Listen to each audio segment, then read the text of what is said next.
setting up the meeting. Take my glasses off.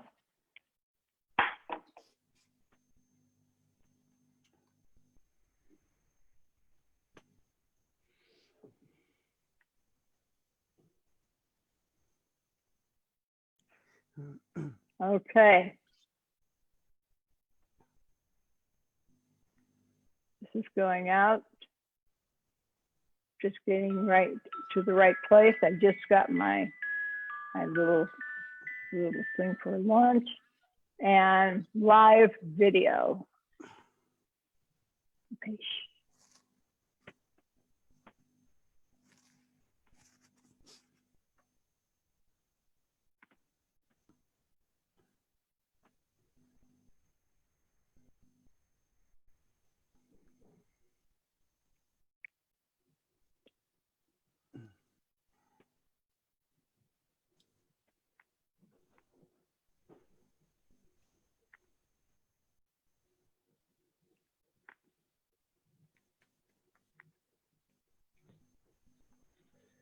Hi, everybody. We are live. We're here on Backstage Pass, and we have Noddy's Puncture with us today. So everybody say hello. Hello. Hello. We're here. Hello. Hello. At last. We are here. I got to get my video up there. So there I am. Now I'm up here. And we have a special guest, Dave Derbyshire, and we have, and hello, Dave. And hello, hello, Dan. Hello. And we'll be talking to Dave about his involvement with Noddy's Puncture and what he does. And we have our Noddy's Puncture group. We have, of course, Frank Askew, and we have Tom. And Tom, I can never pronounce your last name to save my life. Neither can I. Szakaly. Szakaly. Szakaly. It's Hungarian and it's pronounced Szakaly. But when my parents came to England, when they had to go to places like, you know, offices, and the people looked and went, Szakaly, and my dad says, that'll do. Exactly. They adopted Very it. nice. Exactly how you say it. Very, very nice. Very nice. And we have Ed. Ed, I can pronounce your last name, Blaney. That's right, yeah. Soft A. Blaney. Hi, Dyanne. How you doing? Very well. I'm very excited for today. Now, people, all our Titans members and their friends, you are more than welcome at any time during the interview to ask questions, make comments. There'll be a lot to talk about today, and we're going to get right in it, or like one of my friends likes to say, we're going to get stuck in it and get started. So Frank, why don't we start with you? And why don't you tell people what you have done with that Noddy's Puncture, how you got started and met Tom, and what you do. Okay, so I've known Tom since about 1993, 94, That's something it. like 93. 93. When at that time I was in another ELP tribute band called Works 3, and of course Tom was doing Noddy's Puncture, but at that time, Tom will tell the story more, they weren't exclusively an ELP tribute band. But I used to go and see Tom, and Tom came down to see Works 3, and we also played at the ELP convention in Birmingham in 95. So we've always sort of been in contact, and then as time went on, Tom's band became more of an ELP tribute band. And then I think in 2010, Backstage at the High Voltage Festival, which actually is 10 years ago tomorrow. Can you believe that? 10 years ago tomorrow. Already. So Tom and I were chatting, and I just said to him, kind of off the cuff, really. I said, "Look, Tom, you know, if you ever need any help with a drummer at any point in the future, just give me a call. And that was it really. And then I think it was 2015 when Tom gave me a call and just said, yeah, you know, can you help me out with some rehearsals, etc., etc. And then we started rehearsing online. So the distances involved weren't a problem. So really it was just over the time really that Tom and I have known each other, and just by saying, you know, if you need any help as a drummer, give me a bell. That call came 2015, and here we are. You know, 5 years later, we're still doing it. So yeah, that's how. And we are so grateful. We are all. There's so many of us that are so grateful for tribute bands like yourself, Noddy's Puncture, keeping that music alive and fresh and going. We depend upon a lot of that. Excuse me. We depend upon a lot of that because it kind of puts us back into our memories of the 70s and, you know, just the excitement again of hearing it live. And you guys do such a great job at making that happen. So on behalf of everyone, we thank you. Yes, can I leap in there? I've just heard that apparently people can't hear us speaking on the line. They can only hear you. Oh, and now is everybody unmuted? Can you check to make sure that you are muted, or not muted, but how do you know if you're muted or not? I've got a mute. No, I'm not muted. I'm not muted. Okay. I'm not muted. Ah, okay. You can only see Dyanne. Okay. Nobody can see or hear you talking. They can only hear her answering what you're saying. Okay. Everyone saying it. Dyanne, no one can see us either, or hear us. No one can see or hear us. Yeah, they can see you and they can hear you answering the question, asking and answering the questions, but they can't hear us talking. Okay, let me see what I can do about taking care of that. You might have to do something to add us all to the thing. I don't know. I'm the clue. But... Well, let's see. I've got chat. Yeah. There's Frank. File. Make sure you're unmuted. I'm definitely unmuted, I think. You are, Tom.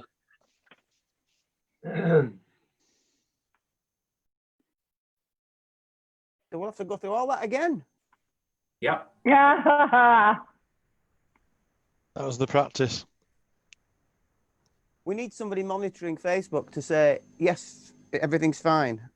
That's what yes, that would be really helpful. My other half will do Because that. I'm going through the stream and enable viewing and set up. Allow turn my viewers phone off. It's to making let me see. splatting I noises on the. me out of the way. Let's see what this is. Right here. Okay, I see something. I'm gonna have to put on the old spectacles. Here, let me see. Oh, I think I understand what's going on. Everyone. Oh, All right, now, can everyone hear and see everyone? Please say yes. Yeah, I can see everybody. How about our people out there? On Facebook, Dyanne, I can only see you. Although I did briefly see Tom on Facebook. I'm watching Facebook now. But I think as each person speaks, then they get picked up on Facebook. right, Okay. I'm on. I have changed the file to include everyone, whether it's private or whether it's public, that you will be able to speak and be seen. So Now the question is can everyone hear and can everyone see? Testing, testing, 1, 2. Testing, testing. Because that's important. Can you hear me, Mother? Yeah. File to include everyone was. Yeah, I have everyone. Participants can chat with everyone. Hello.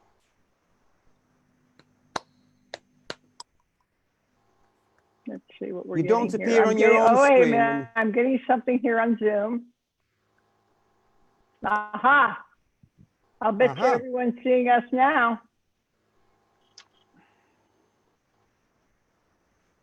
How are we doing? I'm People. on. How's it looking, Frank?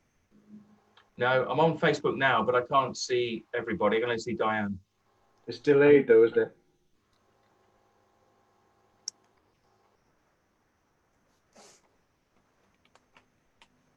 Now. Okay, allow participants to share a chat in himself. Should everybody be able to see all the little pictures at the top? Is what we see going out? No, not at the moment. But should what we be be going out? Ideally, yes. On the phone, it appears let's to be whoever's talking appears. That's, Is that what you're getting? Yeah, that's how it probably is going to work. Is But that you're we not- see all of us, but Dave, are you not seeing all the little pictures of us all at the top? No, just the person that's. Oh, I see. So I'm talking now. How come I'm not come up? It There's doesn't a like me. time delay. You will come up. There. Aha, there I There am. you are. I'm delayed in time. It is the box So- that's got the yellow surround that's live. I've never seen a yellow surround on mine. Anyway, you don't see it on your own. Okay. yeah, it looks like we're okay, unless we hear something different. Well, someone says, tell them to say something. Tell them each to say something. I'm saying something. Can you hear me? Hello. I'm talking. I can hear and so- see you. I played some notes. And there is a bit of a time delay. I'm saying something. Can you hear me? Hello. I'm talking. I can hear and see you. That's what's going out. Oh, that they can hear us then. Diane, Nigel has suggested you need to select gallery view in the top right of the Zoom screen, and then we'll be able to hear everybody. Okay, Sorry, see everybody rather. gallery Cheers, view, Nigel. got it. Gallery view.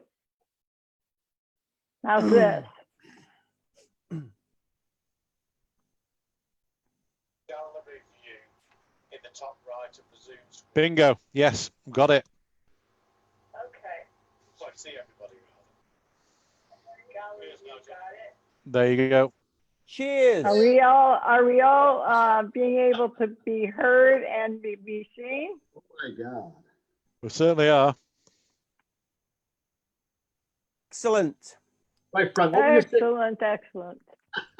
Thank you. Whoever suggested the gallery view, thank you so much. We got upgrade to Zoom, and it's not exactly a walk in the park to fix up. So, but thank you for that. We're set. So let's continue now. Tom, I have to go to you. No, you got to go to Frank because everybody missed it. That's right. That's right, because everyone couldn't hear. So Frank, I'm here. What would you like to know? okay, what I would like to know is how did you and Tom get together, and how did you meet, and how did you become a part of Noddy's Puncture? Yeah, okay. Well, Tom and I go back to about 1993, 94. And at that time, I was in an ELP tribute band, a UK one called Works 3. And Tom was in Noddy's Puncture, or there was Noddy's Puncture, but it wasn't exclusively an ELP tribute band, and I'm sure Tom will talk more about that later. But he used to come down to watch our gigs, and I used to go and see his gigs. So we kind of kept in contact through the 90s. We both played at the ELP convention in 95, the 25th anniversary. Yeah. And That was a long time ago. yeah, we go back a long way, and then jump forward to 2010. In fact, High Voltage, which is 10 years ago tomorrow. Can you believe that? But anyway, I was chatting to Tom, and we were just chatting about Noddy's Puncture, and I just said to him, look, you know, if at any time in the future you need a help with a drummer, I'd be more than happy to look at that. And then I got the call late 2015, I think it was. Can you help me out with some rehearsals? And we can do online rehearsals, even though we're 400 miles apart. So we got together on the internet and started working together. And then, yeah, that's how I joined Noddy's Puncture. And the first gig was December 2016 in Rochdale. Wow. And wow. And Ed was already in the band, but again, he'll talk about how he was involved. But we've never looked back, really. And it's been a journey, a really good journey.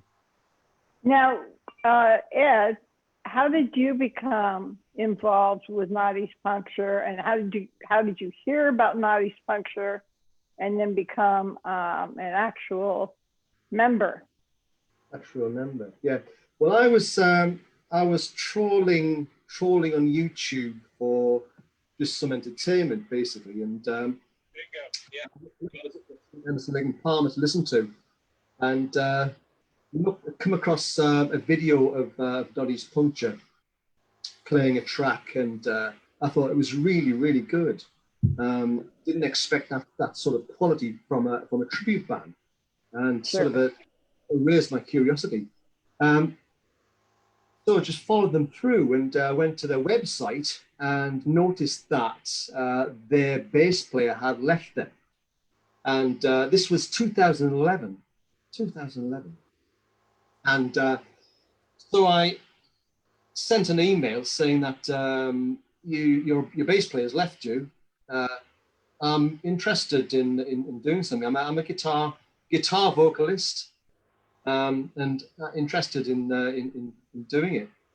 So we arranged a meeting. I went down to Tom's place, 200 miles away, and we met in his basement and had all of the stuff set up like you see on the picture there. And he played stuff from Tarkus and Pictures Exhibition, and I didn't have this then yet though, Ed. It was a mini Moog here. It was mini Moog. Yeah. It's just small stuff. But he played Tarkus. He played Pictures Exhibition. Real Hammond. That's what really got me. It was real Hammond sounds I was listening to, and it was absolutely spot on. Everything was just so good.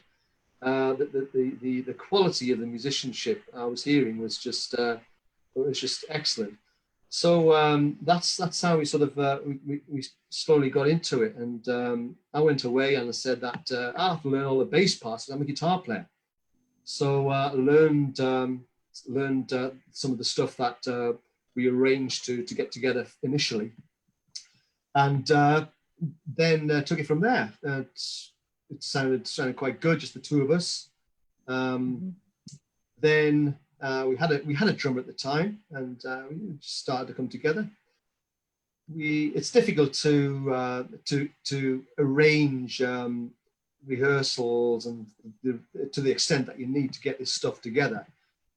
So we Sure. started to look at online methods, and we managed to do e-jamming eventually, which was quite a learning curve and difficult, but we got over that, and learning online with delays in our ears and everything, we managed to learn Pictures Exhibition, we managed to learn Tarkus, we managed to learn some of the First Impression. So that's quite a good achievement for something that was not too easy to do online. So I agree with that. That's to where we are now. And here we are. And here we are. Now we have with us Tom.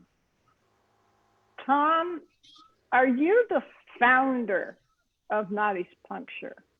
How did Noddy's Puncture become Noddy's Puncture with Frank and with Ted? I am the founder, yes. You can hear me all right? Yeah. We can. Yes, I can hear you. You can hear you just fine, I think.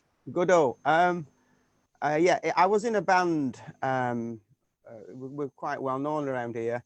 We're doing original stuff.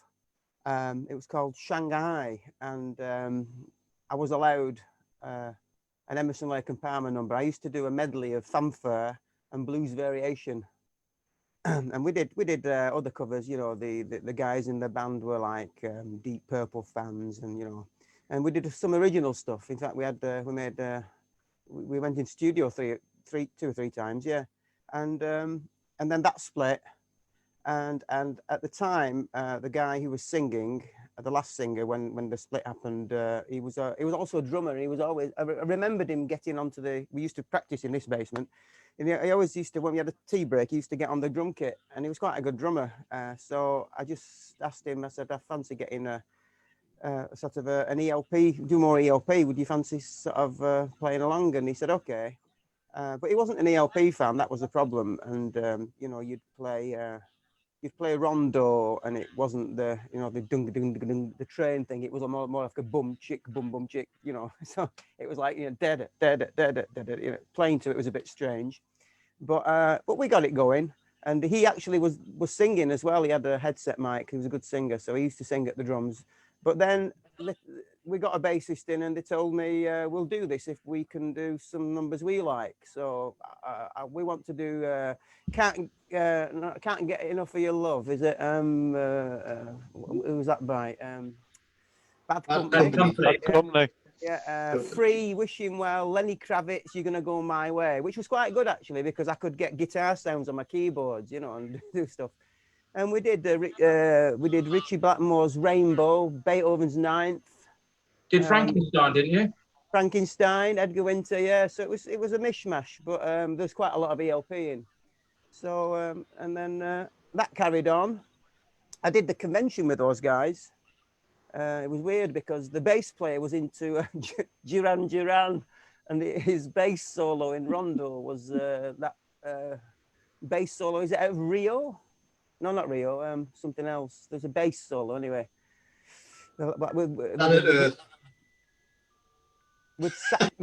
With saxophone over the top, and I learnt that sax line I played it on the Moog. So yeah, and then that split.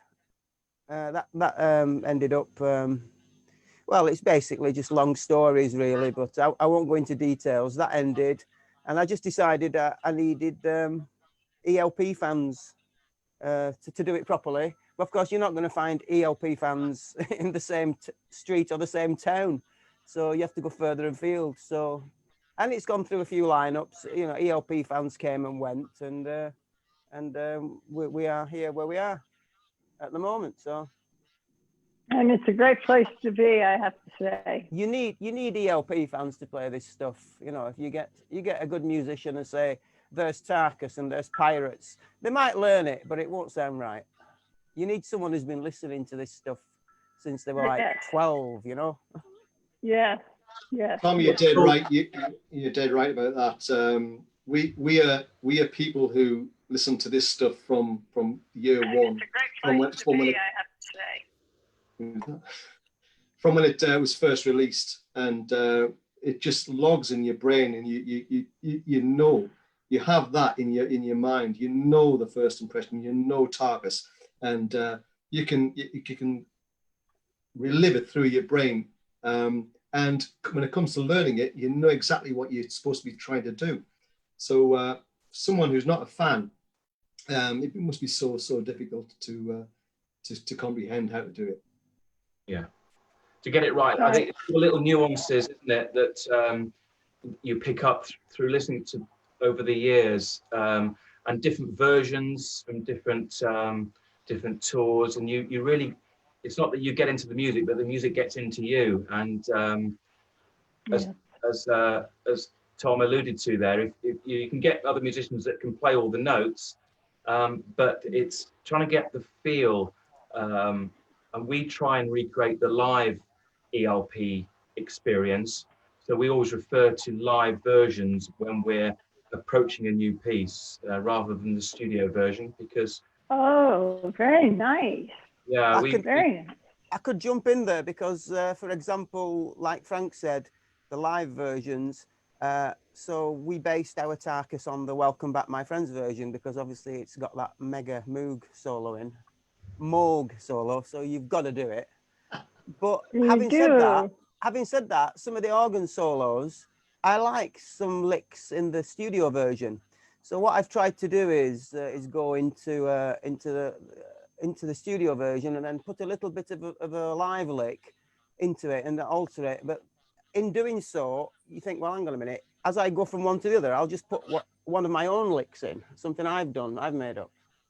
So it's a big mishmash, but you tend to go, I like that bit from there and I like that bit from there. So you get used to it. It sort of becomes the way you do it, you know. Yeah, it's a little part of you, yourself mixing right in there with what was played by ELP. Anyway, carry on, Frank, because I interrupted you there. I think also when we were doing pictures at an exhibition, Tom sort of obviously told me, from the drumming point of view anyway, to refer to the live version from '71, and then he'd phone up and say, "Oh, I listened to this bootleg from 1972 at such and such a venue. There's a bit in there that, and so he then sent me the link and I've got to listen to the bootleg bit." And then, and so Tom's attention to detail is not just listening to the live versions that you can buy, the normal CD releases, but scours through all the bootlegs, the other little bits that we can add, because their pieces developed over the years. Like Tom said about, we played Tarkus from '74 because it developed from the original '71 studio to something that was a completely different animal really in '74, and the same with pictures and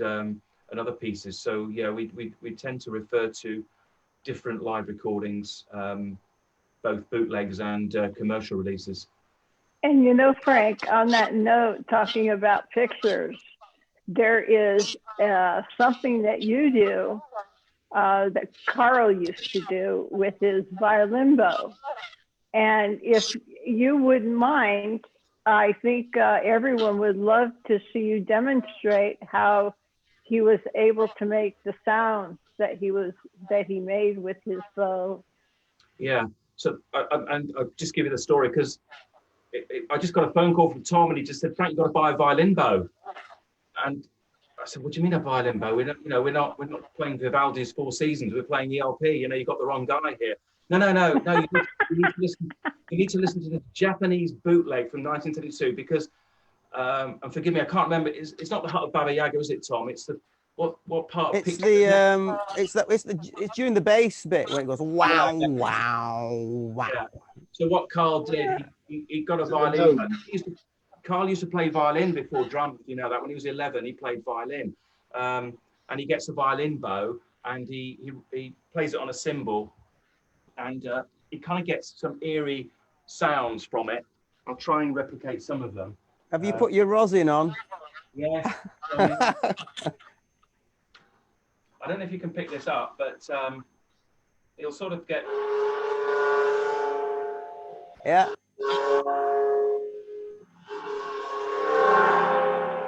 Yeah, I can hear it. And when Ed is playing his kind of bass parts, then the violin parts interact with that, and so that wasn't on the original live recording from '71 that you can buy. That was again an example of developing and coming up with new ideas. You can hear it on lots of bootlegs. Yeah. From later on. If you watch our, we did a little collaboration thing, didn't we? A video, and we did pictures, and Frank got his violin bow just in time.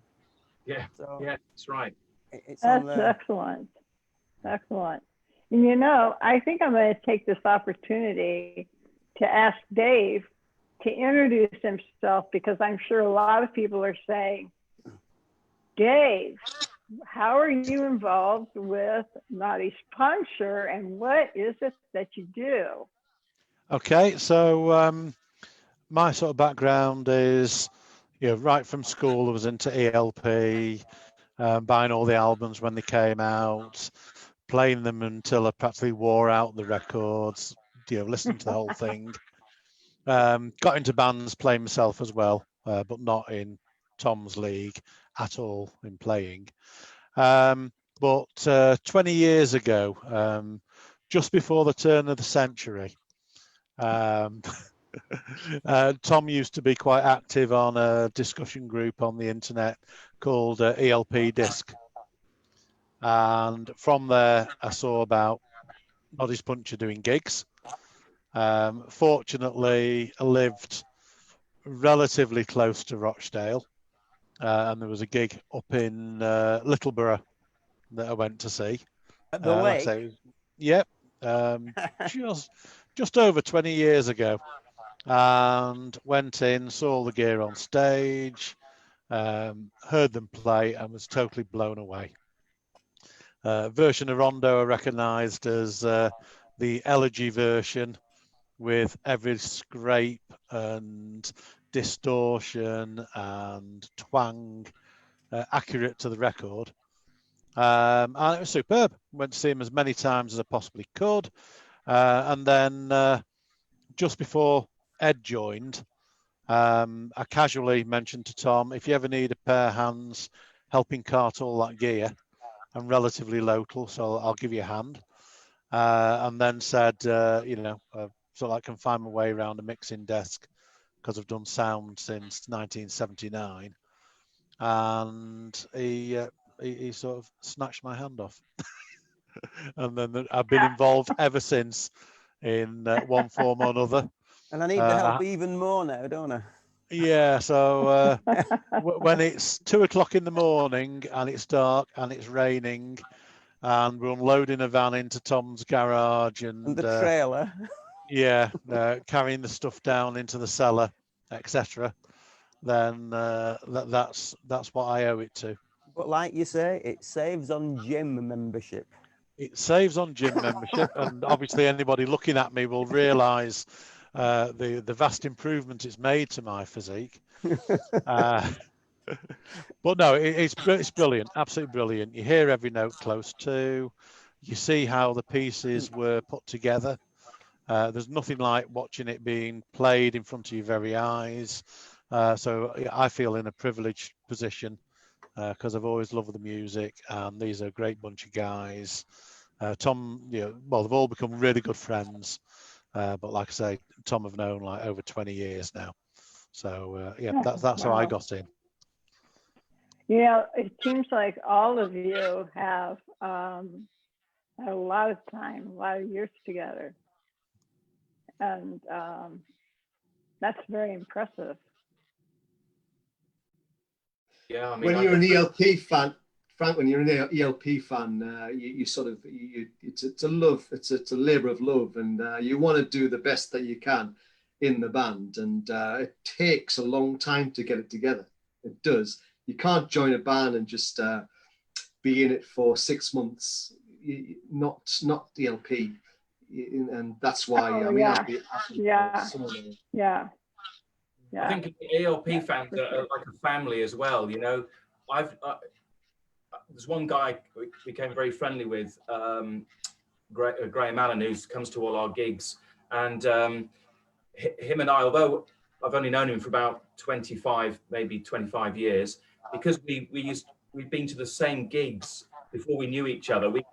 It almost was as if that we knew each other for a lot longer, because we could talk about gigs that we'd both been to separately, not known that we'd known each other.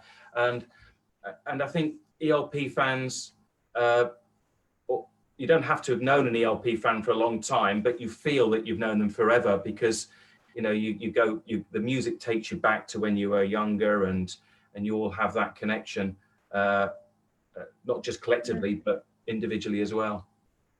Sure, absolutely. And you know what? I think at this time, Tom, I'd love to see you demonstrate something.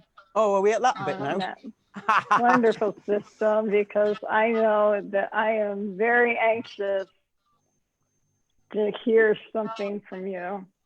Okay, I've been thinking of demonstration things. I do synthesizer demonstrations. I take this into synth meets, you know. So I do a little bit of demonstrating and do some talking as well. Yeah, quite used to it. So, can you all hear me? I can. There we go.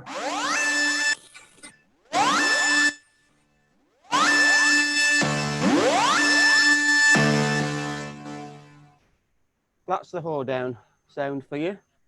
Yeah? Now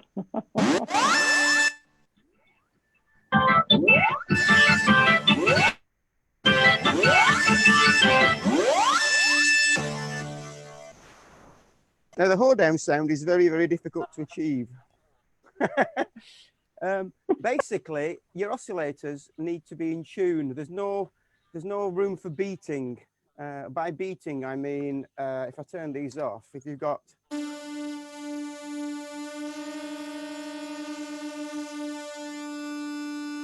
Can you hear how it goes static?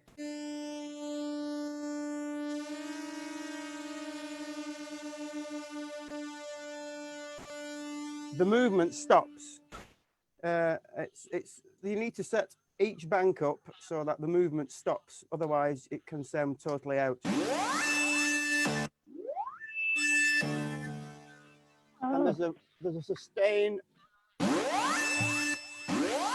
Without the sustain, which you actually turn off during the solo, because you do the middle solo, which isn't that sound. You have to turn it off, but then you need to bring it back in again at the end. Now, you know, there's the bit where it goes.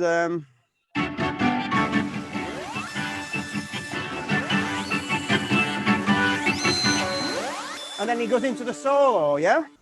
So Mo used to play on that sound. If you don't let it re-trigger, you get this.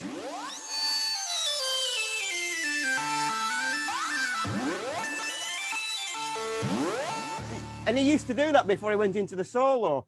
I can actually, I can demonstrate you. What you do is you switch. He had presets, I don't, you see. So I have to turn, I've done my own modifications. I can turn banks off, so I can actually do that glide down. And then turn them off, and I just got the one for the solo, and I turn the thing off, and I go.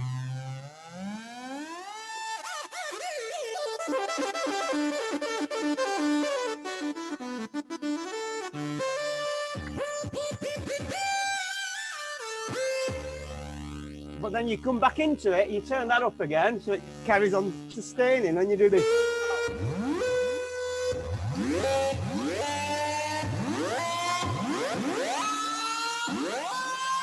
Now, I've done a little modification here on mine, because I don't think Keith had this. I had an idea whereby you can get rid of that on the glide up. It's quite a good effect.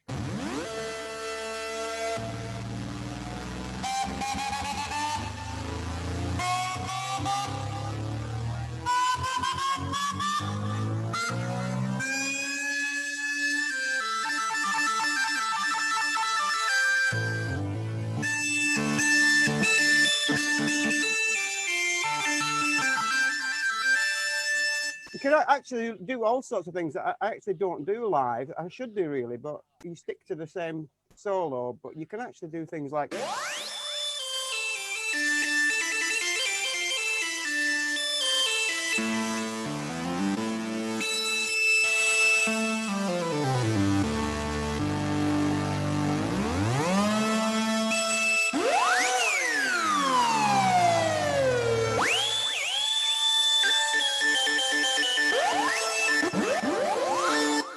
it's just you can just go wild.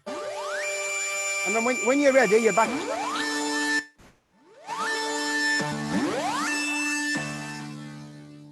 So that's the whole damn sound demonstrated. Yeah. Happens What else to would be you my like to know? favorite. Let's see. I could go on and on and on. I'd like to go to Ed. And Ed, would you mind doing a little demonstration on your, you have vocals and you have bass and guitar. And I think people would love to hear a little piece about your sound. Yeah. The first time I heard Emerson Lake Palmer was at a friend's house who had bought the first album, and I heard the Lucky Man song. And what really killed me was it was just an acoustic song, someone singing along to an acoustic guitar. But at the end, there was this massive wall of sound which I'd never heard before. And I was just so curious as to how it was created and what made that sound. And that sort of fueled my enthusiasm for to take it further and look into their music. But Lucky Man was the first thing that I ever heard that kind of sort of drew me to the music. So just do a few bars. I don't know if Tom would join in with the solo. I'll try, but there might be the delay might make it. I know.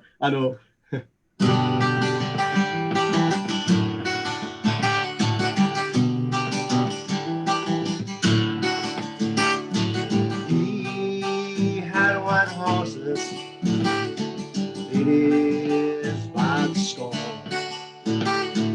all dressed in satin, waiting by the door.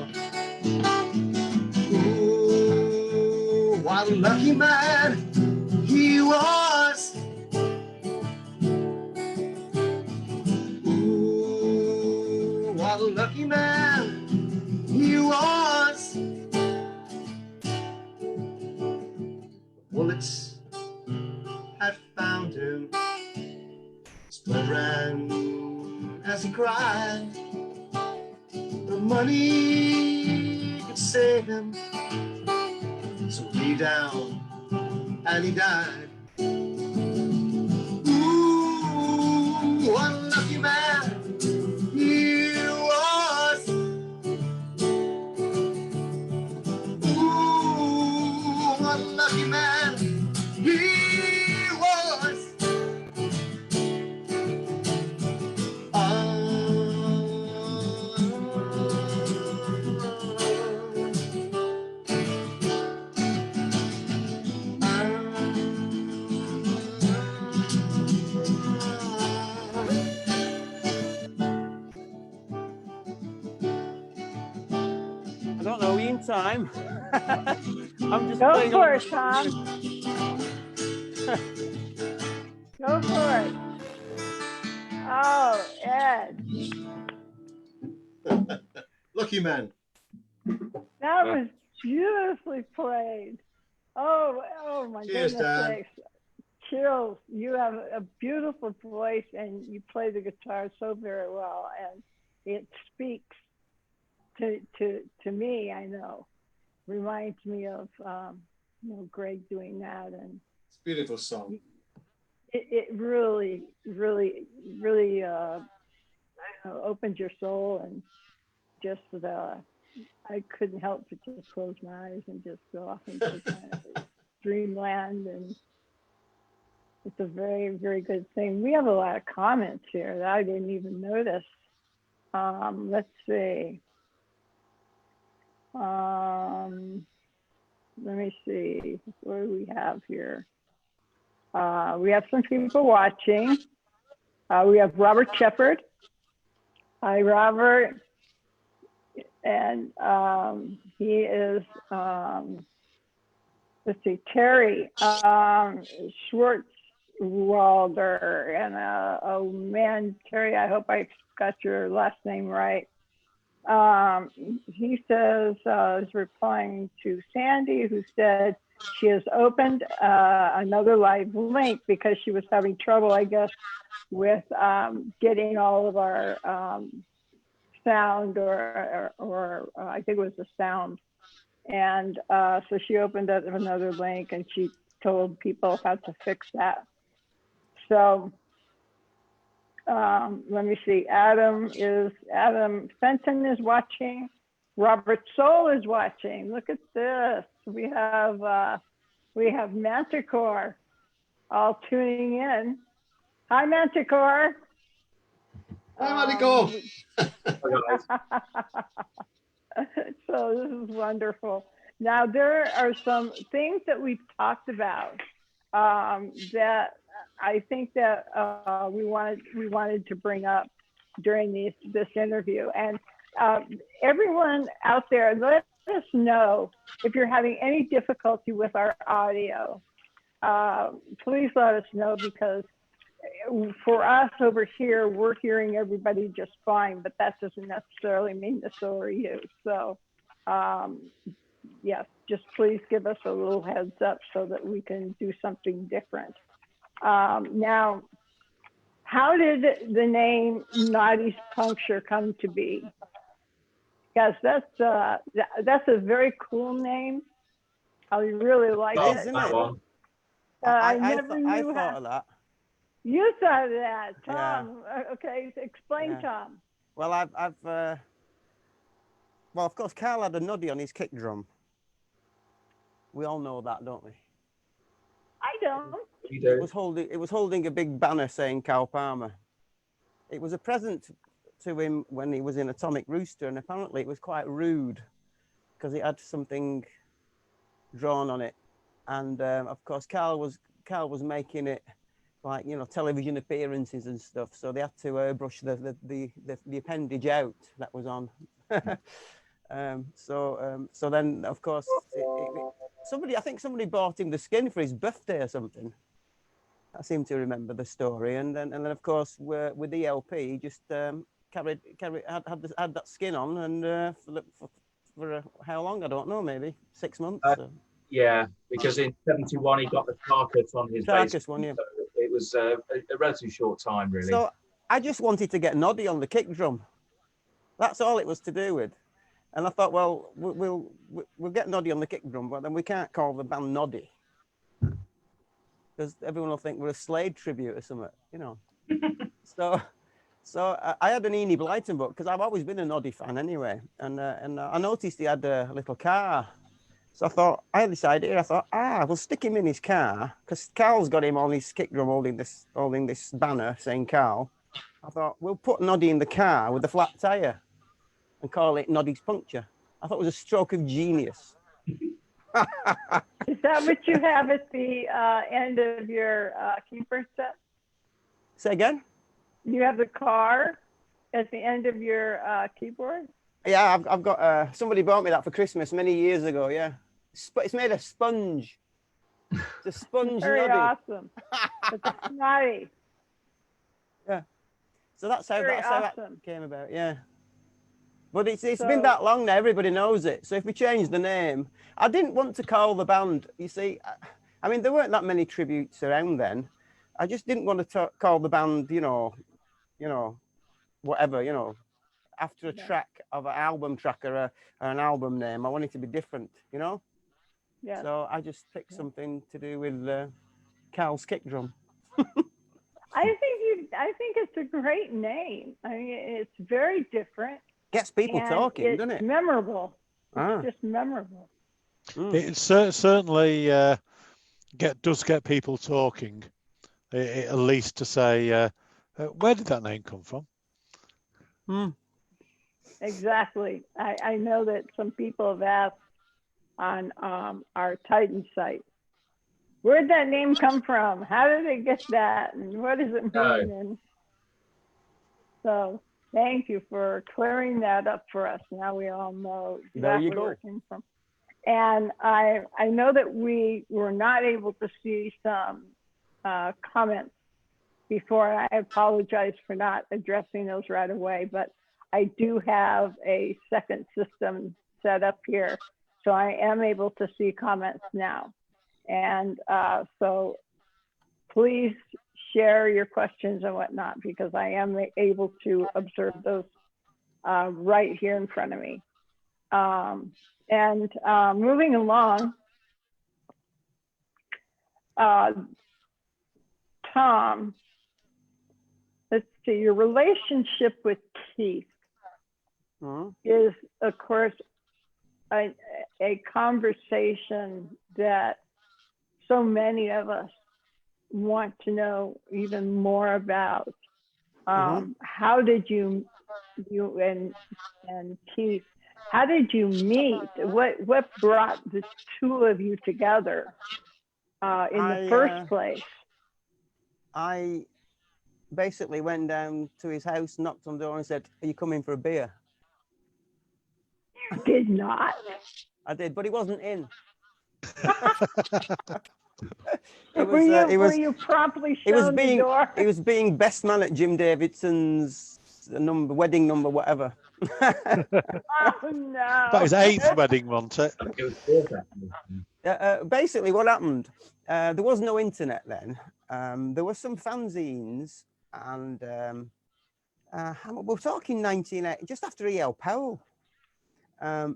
Basically, Greg was gigging, and I went to Greg's gig in Manchester. And I went during the day, and I started chatting to the guys who were setting up and stuff. It was the Manchester University you missed. And it was, Gary Moog band, Greg Lake band with Gary Moore. And I was chatting to a guy, and I got friendly with this guy, and he said, "Oh, he got," he said, Keith Emerson got me this job doing lights or something. He said, "Yeah." I said, "All right." He said, "Well, we're sat in a pub in, he's a biker and I'm a biker, and we were chatting in this pub in Hailsham in Sussex." So I thought, okay, so there's a pub in Hailsham that Keith goes to. Okay, fine. And then there was also this fanzine, which I can't remember what it's called now, but you bought it and it was like photocopied, and there was a mention of a name of a pub, the Six Bells. So I thought, well, Six Bells and Hailsham. I thought, I've got 2 bits of information here. So basically, I decided I must follow this through. I'll just I'll try and find the guy. It must be easy to find.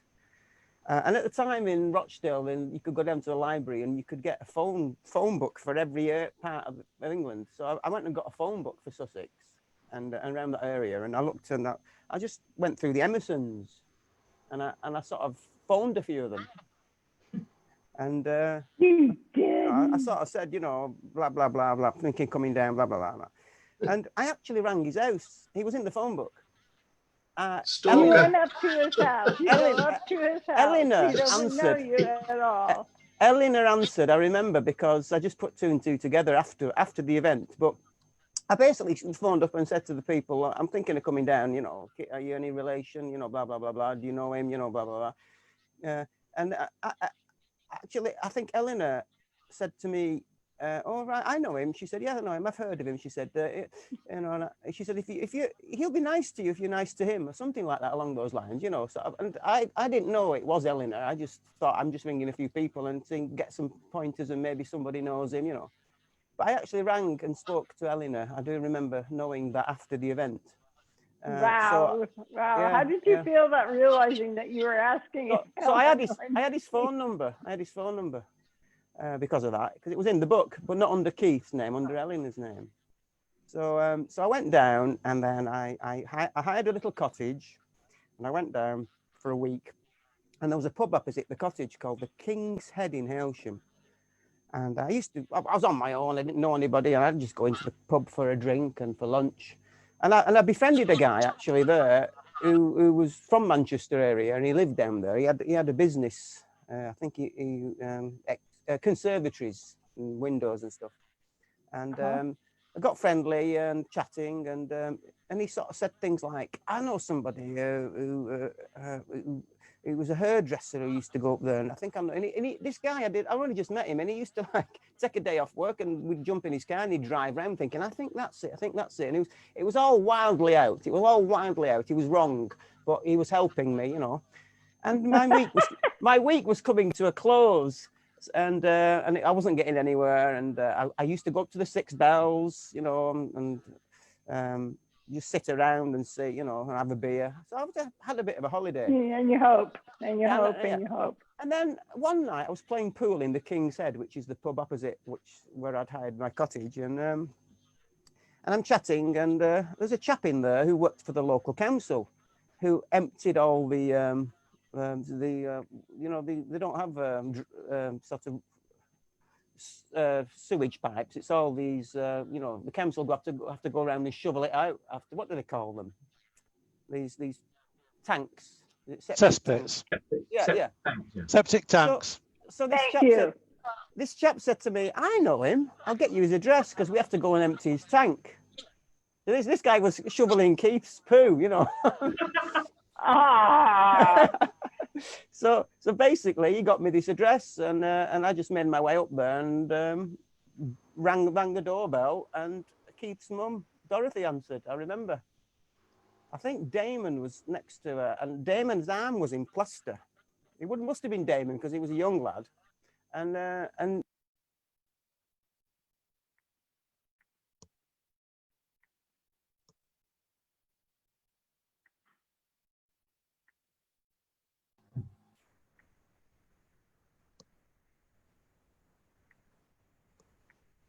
Tom's muted for some reason. Tom, I think you've accidentally muted yourself. Yeah. And Ed's muted as well for some reason. Hang on, and Tom, you're. Yeah. Can you hear me now? There you go. Yeah. There you go. Can you hear me now? Okay, everybody's back. Yes. We'd got as far as there was young lad Damon was there. Yeah, Damon was at the door, and he was sort of like, you know, just behind his granny, and Dorothy was talking to me, and I remember his arm was in plaster. So she said he's not in.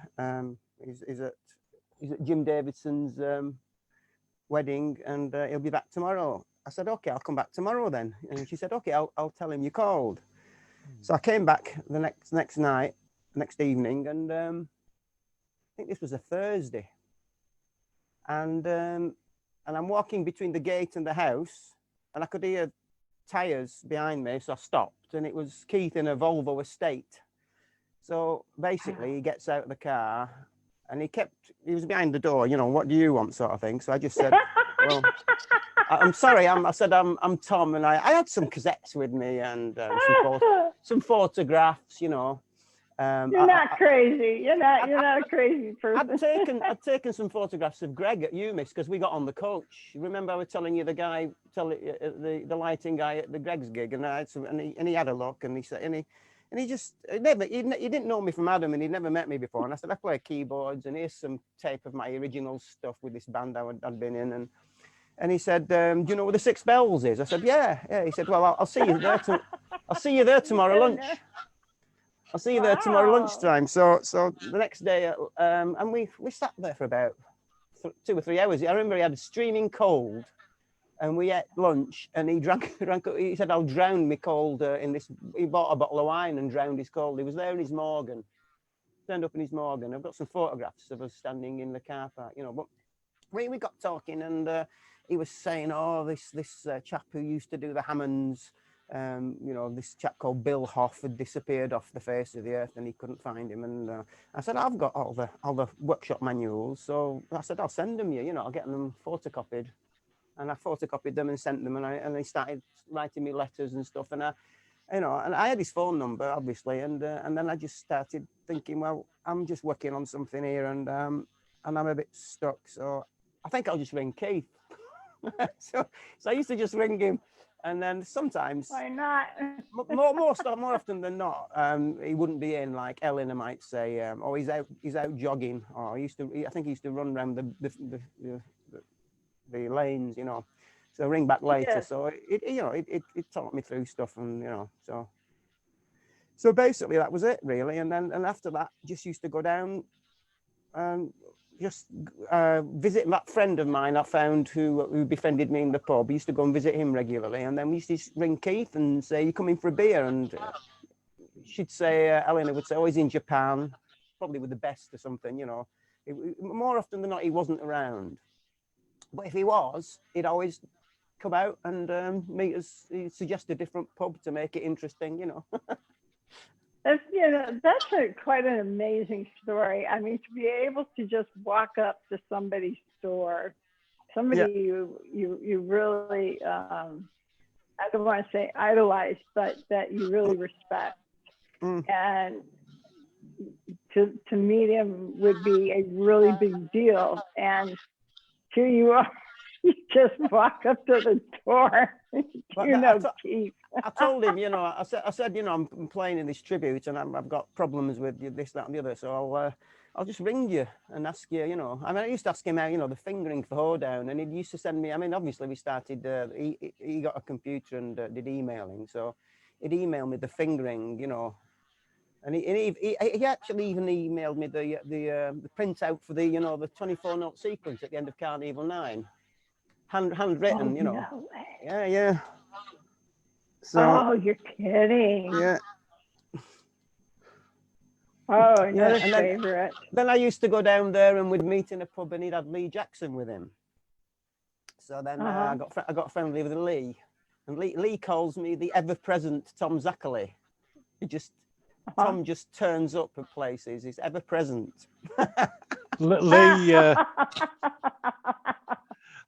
the gig in the Trading Boundaries that Noddy's Puncture played, and Lee Jackson guested with them and did a bit of a speech at the beginning and introduction.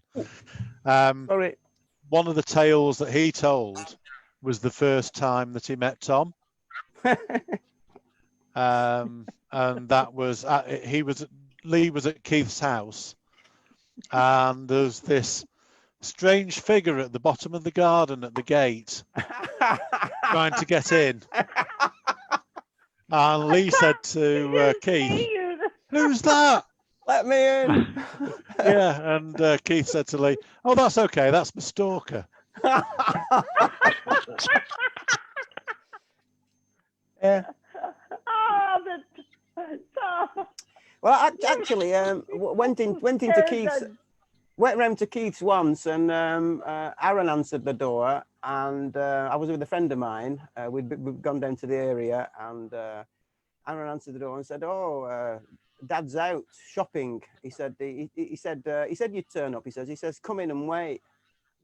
So Keith and Ellen went into Keith's house. Yeah. We were there all afternoon, and then it was just before Black Moon. He had the two piano pieces close to home and Blade of Grass, and he took us to his music corner.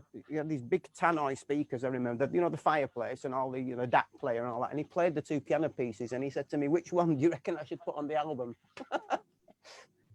So I don't know. I can't remember which one I said. But he did ask me. Yeah. I hope it was the correct one. Yeah. So. Oh my goodness sake! Oh, and then I was playing the score. That takes a lot of guts. I was playing the score on his piano, Baby Grand. I can't remember what mate. A 4-letter name, and he said that's a piano. He said, I think he said the piano I learned on. It wasn't an upright. It was a Baby Grand. But I was playing the score, and he said, "Oh, you're playing it wrong." He said. I said, "All right."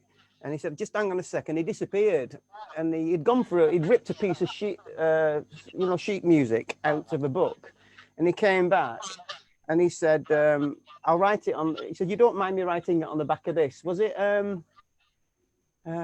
what was that track they played with the best? Was it a John Entwistle track? Was it a Who track? Was it Boris Spider? Was it Boris the Spider, or was it something called Too Late? Was it Too Late the Hero? I'll have to go and dig it out. But he said to me, "You don't mind on the back of this?" I said, "No, I'll carry on." So he just basically wrote out the intro to the score there and then for me on the piano, and he was like playing it, and so he wrote it out. So he did things like that for me, you know. Really nice. It's incredible. That's really an incredible story. It really is. Because I don't know a whole lot of people that would say, gee, I'm in front of Carl Palmer's house. I'd like to meet him. Let me just go ring the doorbell. And of course, Noddy's Puncture started playing because I got friendly with the Six Bells landlord then. And he used to say, oh, come down and play. So it was a case of like, well, we need to do 2 nights to make it worth the trip because it's a long way and you have to bring all the gear and we have to stay somewhere. So we started, because they didn't pay that much. People wanted to play at their place, you know, so they didn't pay a lot of money. And then Aaron started coming seeing us. So then Eleanor came to see us and Lee Jackson used to come and see us. And Aaron was in bands and all these bands used to come and see us.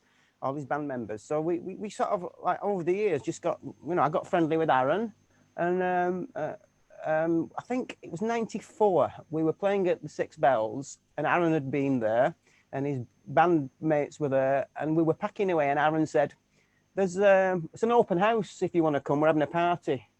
He said, "Mum and Dad are away." So, basically we packed the van. Party. We packed the van and everyone went home and I went up the lane and I parked outside Stone Hill and I knocked on the door and I went in and they were all having a drink in the kitchen. And Aaron said, and it was when they were just about to get rid of the place, to move.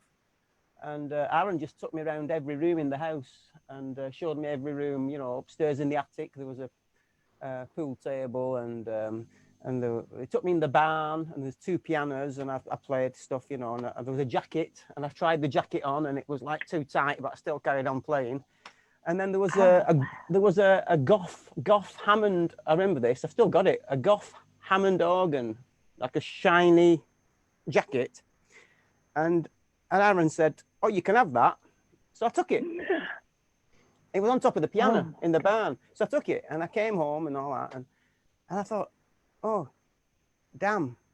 So I rang up and I spoke to Keith and I said, look, I said, I've just been down there gigging. And I said, and we've been in, you know, Aaron invited us in. I said, he's given me this jacket. And I thought, I just took it because I was like, wow.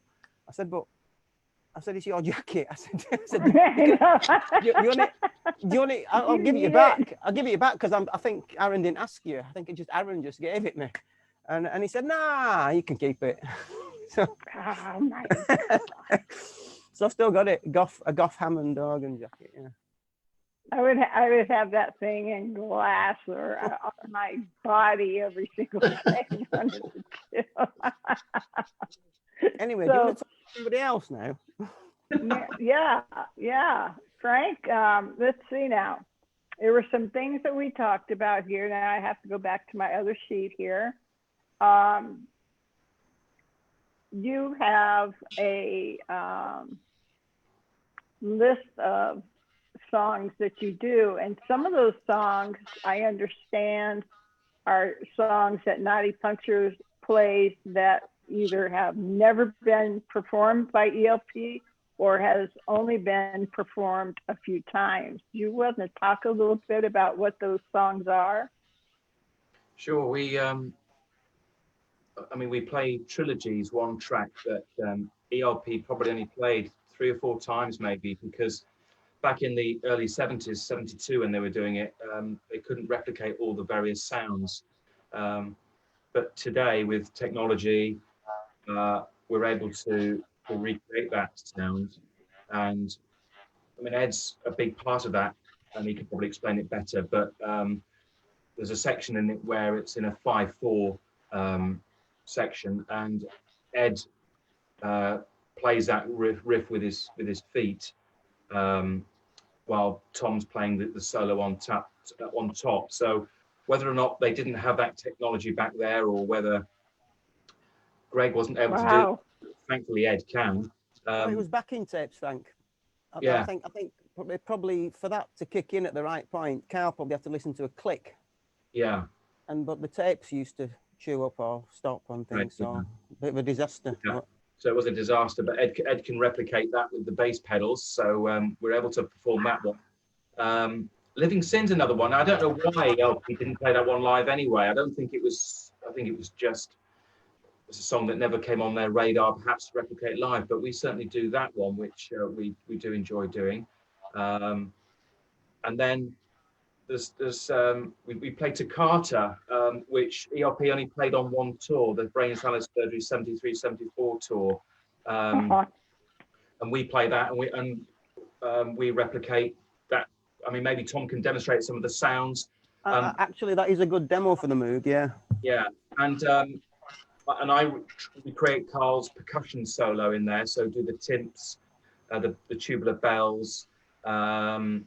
And then there's a synth solo where my drums are triggered there's some triggers installed on my on various drums. So I've got 2 on the rotor toms, or the higher pitched toms. I've got 1 on the bass drum, a trigger on one of the floor toms, and then I've got a pad next to me which triggers the 14 note sequencer. So I haven't got the drums set up for that because Tom's got the drums down there, but the sound. Yeah, I kind of built all that, didn't I, Frank? Yeah. Sort of, what we've got is a Roland drum pad, which you can actually program sounds into, but you can actually convert each pad to a MIDI trigger, which then my Alesis keyboards, I can burn samples to cards. So I've got. This is what. Can you demonstrate, Tom, a little bit about I can that? demonstrate, but obviously every time I hit a note, that would be Frank hitting a certain pad, because I've actually built these triggers. So the triggers go onto the certain pads. So you've got things like.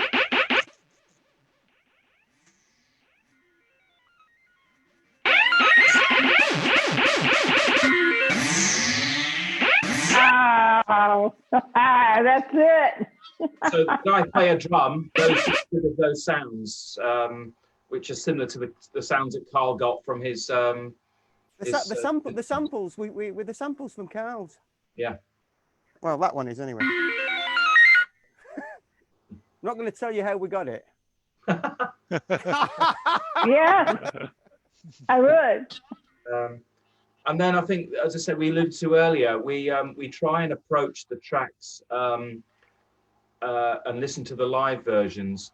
And from a drummer's point of view, I think Carl's drumming is like an extension of his personality. He's a very, very energetic, lively, kind of hyper kind of individual. And I've known him for years, known him very, very well, spent awful lot of time with him. So I know what he's like as a character. And I think that comes out in his drumming. You know, his drumming is always on the edge. It's kind of fast and it's pushing all the time. And I think from a drummer's point of view, what I try and do is kind of imagine or get into his head how he approaches the songs. And I mean, I was listening to a bootleg the other day, Madison Square Garden, one of the 3 gigs they did in '77. And I listened to Carnival 9, Impression 1, Part 2. And it was so fast, as fast as I've ever heard it. And on that night, Carl must have been drinking loads of coffee or something. Because I remember John Wetton famously said that Carl makes coffee nervous. And he raced away with it. And that's the thing with Carl's drumming. It's not a steady in the pocket metronomic kind of style of drumming. He's very organic, and he goes with how he's almost feeling on the night. And sometimes he follows Keith, and they're both, kind of really pushing it. And that's what, again, we have been criticized for sometimes playing the pieces too fast. But that's because we're trying to get in the heads of well, I am anyway, in the head of Carl, and they're really pushing. And you've only got to listen to some of these bootlegs, and they really are flying with the tempos. And that was the exciting thing about their live performances. They weren't sterile and metronomic and kind of plodding along. They were really, really pushing. And that's what we try as best we can to emulate the live feel, rather than trying to copy the studio versions and playing them to something like a click track, because I don't think ELP pieces would work with a click track. They're more organic, and they breathe and they push. And depending on the night, some are taken a little bit faster. Than if you saw them 3 successive nights, you'd see them played potentially at 3 different tempos, because it's an extension of how they are feeling. That's what we try and recreate, I think. Can I jump in there? Go on then, Tommy. Yeah. You're in. You know what Frank was saying. I mean, at the moment we're working on third impression, which I'm just learning. But I think Ed suggested we do this one, and I said okay. But if we do it, I said I want to do it in the live key, which ELP did it, because obviously they transposed it, didn't they, down? And I said, and I want to do the Cal Jam version, so I don't want to do the organ solo, which everybody knows off the, you know, I mean, ELP, Keith did that organ solo. I mean, the Cal Jam one's just a totally different organ solo. So basically, that's the way I've learned it, and I've been practicing it. And it's same with Pirates as well. You know, people sort of, years ago I saw, I can't remember who did it now, but, you know, emulating the orchestral and stuff. I just wanted to emulate the GX1. So I did that, approached it that way with Pirates as well. Just Pirates alone, if you don't mind my jumping in. I could demo those sounds for you if you want, the GX1 sounds. Oh yes, please. But before that, Frank was talking about Toccata, and I wanted to. Yes. I wanted to show you that because there's a thing about there's lots of these little switches that I've built myself, which come into play. Yeah.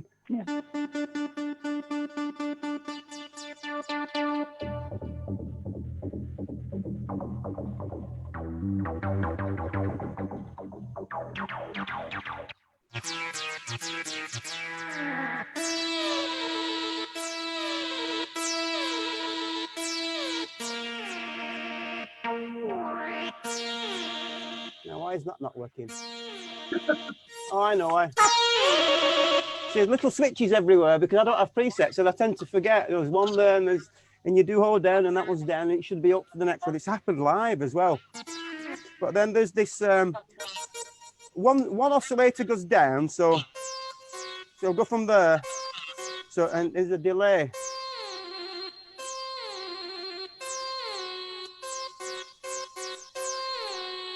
And then the other one goes up to, so the two together.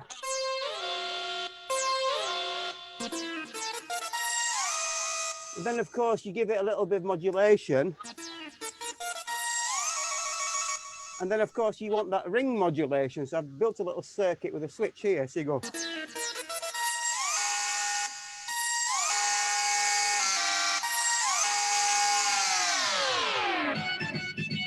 Yeah? Wow.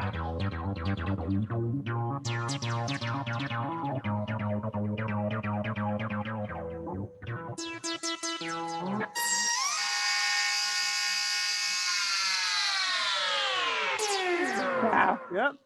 Things like that. Just like there's all these little boxes I've built with switches everywhere. And you've got to remember on the gig, right? That one's on, that one's off, that one's on, and that's all for different numbers. It's just like so much. That's crazy. I don't know how, Tom, you keep it up because I don't know. I noticed that you're constantly switching gears and changing knobs, and you're back on the keys and you're kind of going back and forth. For Toccata, you get rid of that. You see, you get rid of that sort of you get rid of the you know, the actual. You get rid of that and you get the filtering. You get the filtering to play.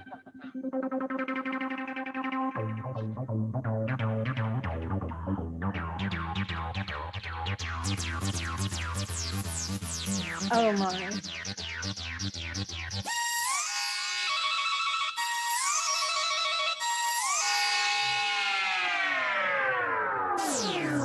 And later on, you get rid of it and you go.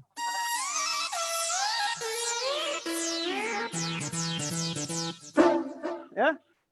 There's a lot. Hey, great job on that, Tom. You know, Toccata was the very first prog song that I ever was that my boyfriend at the time played for me. I had no idea what prog was. I had no idea about who ELP was. So he said, well, I'll play you this. And Toccata was my introduction. You got this as well, you know. You got this as well.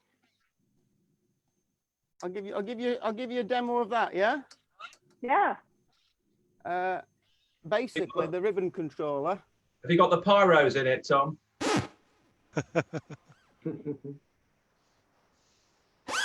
What Keith did was he got a drone going. So you get an oscillator and you take it off the keyboard, off the ribbon controller. So you got a.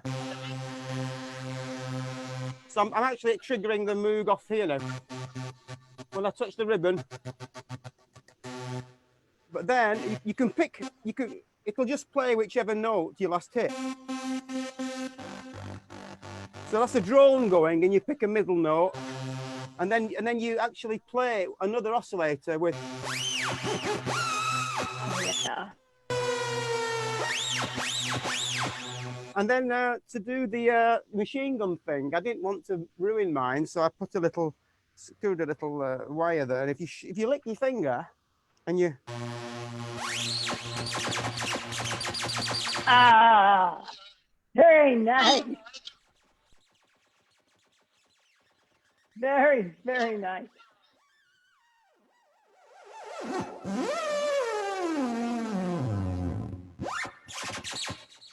See? Simple. Oh, yes, yes. I'm just amazed at everything that all three of you do. Like, for instance, Frank, I was going to ask you something regarding the speed that you would watch Carl play at. And the one question that came to my mind that you'll be able to answer, I think, is I had heard that Keith and Carl, or Keith would start to challenge Carl on how fast Carl could play. And Keith would sometimes play a little faster than, say, they practiced or what have you. And then it was this kind of game thing of Carl watching Keith and watching for that moment when he plays, and it was like a contest to keep up. Is that true, or is that just a story?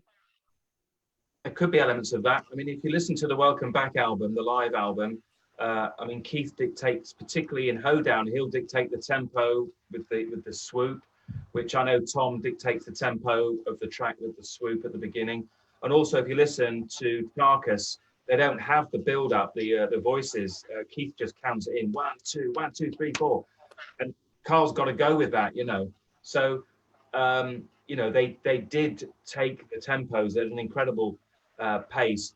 But then, if you watch in the 90s, 92 onwards, they kind of laid it back a little bit and let the music breathe a bit more. But I think there was definitely in the 70s. I'm not sure they were trying to outcompete each other. I think they were just really trying to impress the watchers, the audience, you know, how great they were and how fast they could play. Yeah. You know, I think it was more about, you know, getting people's jaws to drop, really, looking at the performance levels. I mean, some of these gigs were 2.5, maybe approaching 3 hours long, and the stamina they had was incredible, superhuman almost. I don't know how they were able. The first time I saw them, the first time I saw Emerson and Palmer live was on the Black Moon tour when my Newcastle, and I noticed that with the advent of MIDI and how you can control things off a single keyboard, that Keith introduced a lot more orchestration into his pieces. So they were playing things like Pitches and Exhibition, but it was more of the traditional arrangement to that. It wasn't the one at the City Hall, which was in 71, 72, whatever. It was far more textured and lots more sound, orchestral sounds, and a different sort of arrangement to it. And also, it was like what Frank said, it was the tempos were a little bit more laid back and more measured. It wasn't as frantic as it used to be when they first started. Also, Ed, on the Black Moon tour, Keith had Will Alexander off stage changing all the patches for him. Mm. So Really? yeah. He had, you know, setting all the patches up and stuff. So you need, you know, with all that stuff, with all them buttons and that, you know, you have a guy side of stage, and maybe even between a number has to press a button and on these MIDI switches or whatever, and it all changes. And you know, Keith's relying on this guy to the side of him to change all the patches with all the, you know. Oh my gosh. Yeah. Well, you know, why not? You know, I mean, anything that helps, because Keith has got his hands full, you might say. But in the early 70s, he had a box on the Hammond, and he had buttons to change the presets of the modular. So he did that himself in the 70s. You can see him on Carl Jam video, actually, on the Third Impression, which I'm watching that video a lot now because I'm learning it. And you can see him, you know, in certain pieces, you know, reaches up and reaches down and just presses a button, and you know, the Moog's reset. Yeah. That, you know, it's interesting because people don't think about what goes on behind the scenes. You know, what help they're getting, who's watching what. You know, who's keeping an eye on Carl's equipment, and there's got to be Ed, a whole crew of people that are just there to support and to be ready to say change guitar to bass, or like Tom. I'm sure that you've had Dave here helping. Is that right too? Helping. How do you mean? Kind of, Dave, you are for Noddy's Puncture, the sound engineer. Yeah. Yes, so basically I drive the mixing desk. These guys, they're not playing Mustang Sally in the local pub. You get different sounds coming at you at different levels from all directions. So it's an exciting thing to behold. There's a lot going on, and Dave has to stay on top of it all just as much as we do, because if Frank's hitting some Tubular Bells sounds on the pad, Dave has to know that's coming up and it has to be heard. It's dead easy to sort of, you know, sure. You know, it might only come up once and it has to be heard, and the moment's gone. If you've missed it, you've missed it. So you know? for that sound, I have to be riding the fader. A good thing. No. I think, Dave, you get in a little bit of trouble if you miss one. But apart from that, Dave also helps me pack the gear into the trailers and get the gear upstairs, and you know, and then unpack it the gig. Oh my goodness! Yeah, Dave, that's got it. How do you do that? What's your process for breaking down the equipment for Tom and getting that loaded? Tom has a great deal of ingenuity about how everything packs away within itself. The ribbon controller lives within the top cabinet on the Moog for traveling around. Yeah, that goes inside the back. He's made a special compartment in the flight case for the modular that the keyboard sits inside of. Every single little bit, it's all custom gear. It's not off the shelf. It's all been modified, and obviously in packing up that gear, then, this is why when people say, "Can you come to America?" I'll have to take. I can't just. Oh, we'll get you a modular. You couldn't do it. You know, somebody gave me a modular in America. I couldn't do what I do with this because it's custom. Well, we gotta do like a fundraiser or something where we all donate towards getting you guys out here to America, do some stuff back east, do some stuff Midwest, and come out to the West Coast and do some stuff there. Because you know, I know I am just dying to see you guys in person. Because Tom, I understand that you perform just as Keith did when he performed, as far as everything from the knives to playing backwards to the whole bit. And I unless try. I'm wrong. I do try, but it's not as easy as it used to be. Well, time will do that. Yeah, well, I was much more sprightly before my motorcycle accident, so I used to like just jump off the top of the hammock. I can't do that now, but we have tentatively been discussing the idea of doing something and maybe streaming it, so that the people in America can see us live. And it's only in the initial discussions at the moment. I know it's something that Ed was sort of brought it up, I think, initially. Is that right, Ed? You just did one with your Bowie band, didn't you? The idea of streaming it.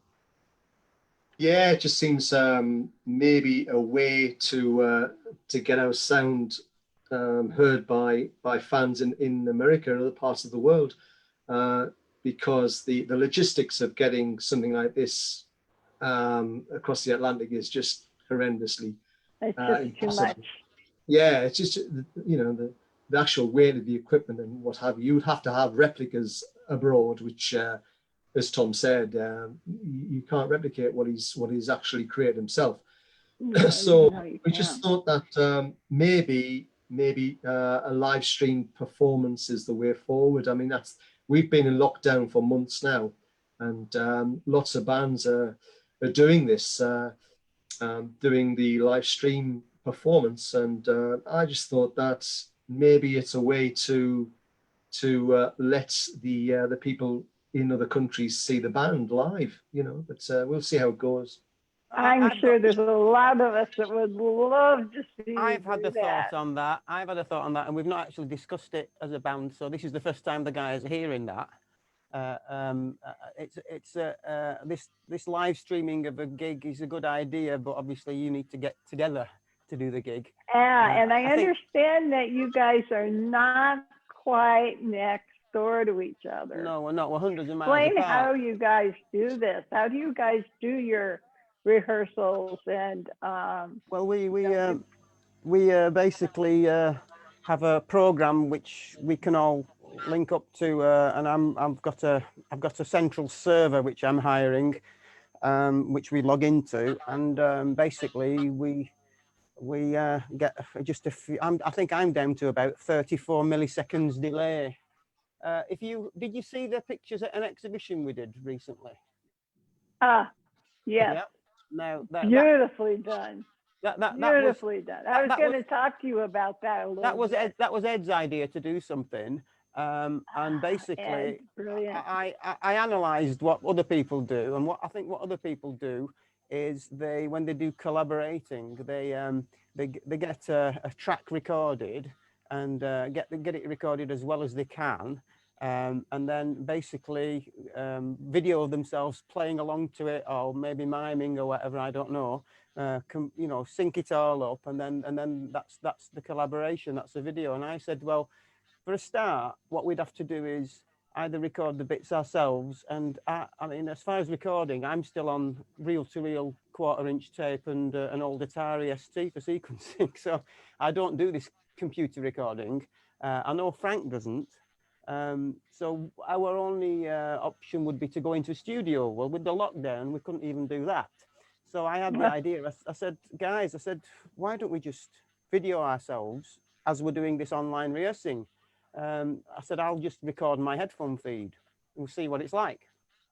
There's the odd glitch and pop and fart, but if it's all right. So we just did it one night. We spent a few hours and went through stuff a few times, and then I synced it all up. And I think rather than do a gig like a performance, this is my idea, and we've got to discuss it yet.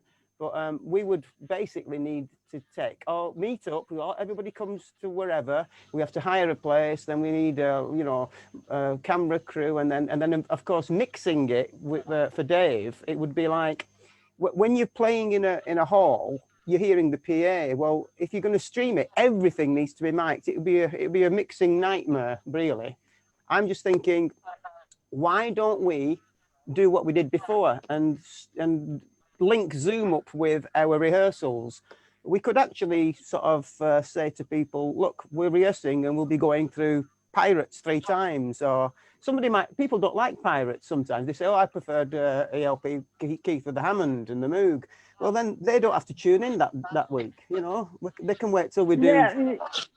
But we could have people... Pirates is quite a number to even learn how to sing. Ed, the changes in the tempo is just unbelievable.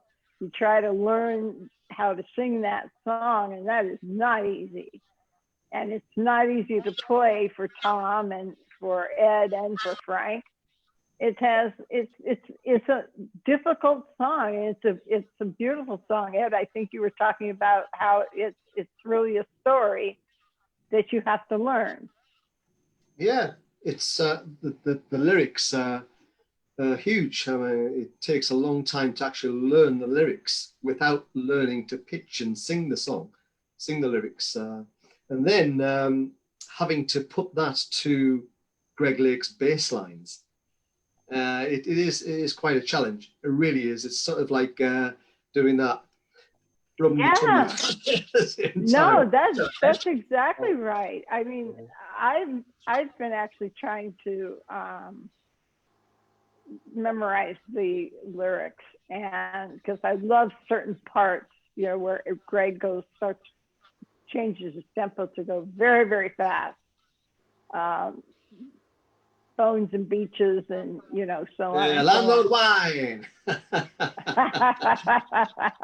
I just say that Ed doesn't have an auto cue at all, so the lyrics to not only parts but the entire repertoire is in his head. So fair dues. Holy, I mean, geez, complicated enough, and yet Ed, you got it right up here. That's what you got to do. You got to learn things. It's no good if you try to have cue cards and read the lyrics in front of you. It would be instantly noticeable, and people would see that, and you would not be able to perform. It needs to be in there. It needs to sort of be automatically played, and yes. You need to. It's not just playing. It's not just singing. It's actually performing as well. And yes. entertaining people who are watching the band. And I think it goes back to what Ed was saying earlier, that because we've listened to the music for years and years and years, it's just in there. And I'm sure that's the same for all of us in terms of learning and remembering the pieces. It's just something that's just always will be in there. I think it's also describes the quality of your songs that you do play, that because you have them so memorized, and you've obviously been fans of their music and each one of the members themselves, that you just it comes out in the performance, in the videos that I have seen. I'm really impressed with the quality of each one of you.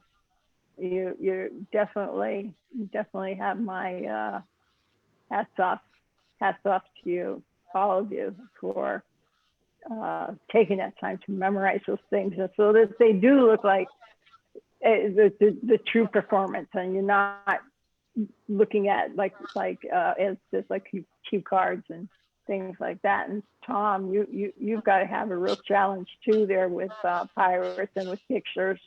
All of you, I don't know how you do it. Well, you got to play it. You got to. If I don't play Pirates for a couple of weeks, and I'll try, I'll just forget. With Pirates, for me, I could demonstrate it for you, because please. I've set up sounds, and I have to do little switches to get a different sound at a moment's notice, or during a certain piece while I'm playing with my left hand, I have to pull the. And I've done things like the modulation wheel on the synthesizer. I've programmed the module it's controlling to become a fader between two patches.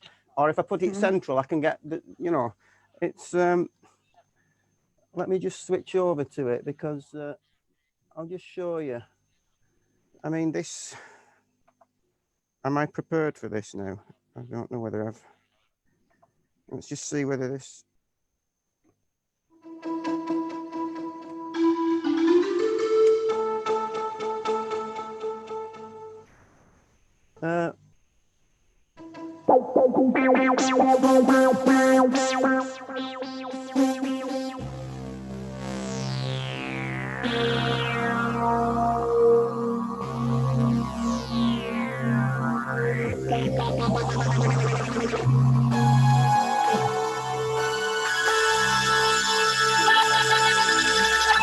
That's basically the, you know, the, and then you've got this other keyboard here, which is going. Yeah. And then if you don't change your, if that happened live actually, if you don't change your patches, there we go. So if I've got that sound, and I can go.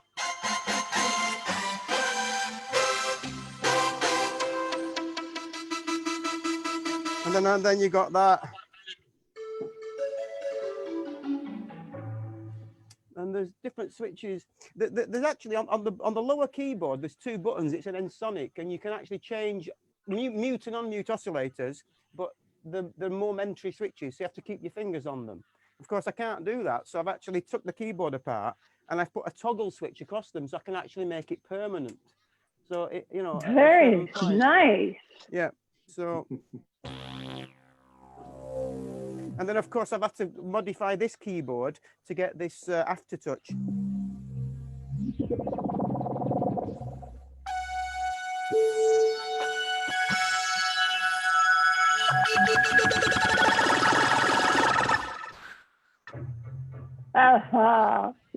Oh man, that's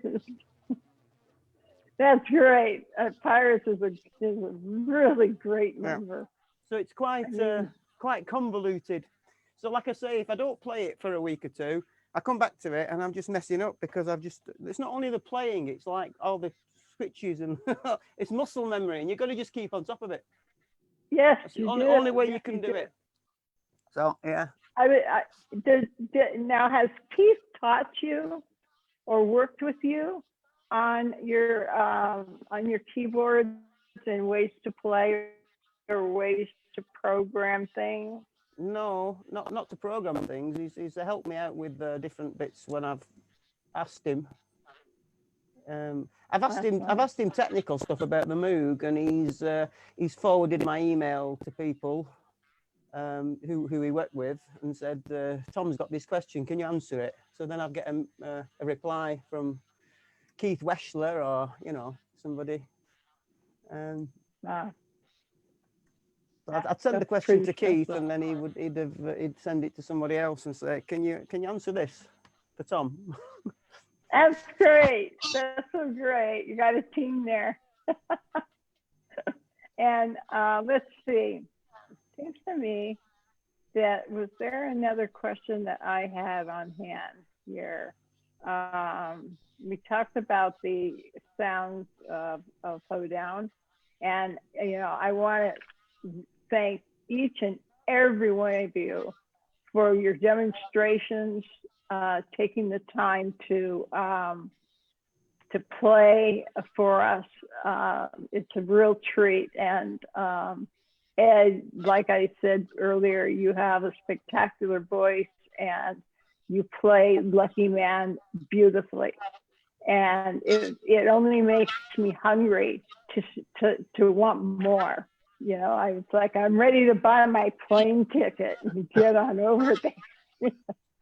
Now, well, you know, there is hopefully we don't know what's going to happen in the future. We don't know where it's going to go with COVID-19 and restrictions, audience restrictions, and where live music's going to go. So we'll have to wait until next year maybe to see how it goes. But I think we will do a convention next year, and also we have a rescheduled Isle of Wight gig, which is reenacting the 1970 Isle of Wight show. Right. Yeah, I was going to ask you guys. I was going to specifically ask Tom about that. I saw an announcement, sad, but The Isle of Wight, realistic.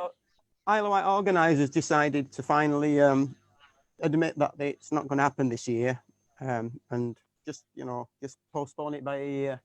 And I was talking to because obviously David and Jason Woodford were coming over to do a sort of a test. That was one of the attractions, like a test run of the documentary, which they would have ready for then.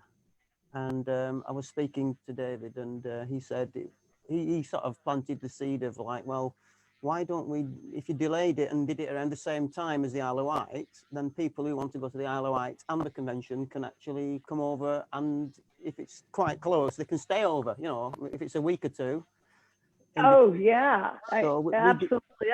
I was excited when I read that because I wanted to go to both, but they were so far apart from each other. I didn't like having to pick one over the other because both are. But the convention really quite good. I mean, Robert Berry was talking about coming over, but then he didn't know, see what he's doing near the time, trying to coordinate stuff. But I've got in touch with Pete Sinfield. I've got in touch with people who used to work for, with the LP on the PA. Well, one guy who worked for IES, the PA company, and he also was Carl's drum roadie at some point, and he helped design the stainless steel kit. I've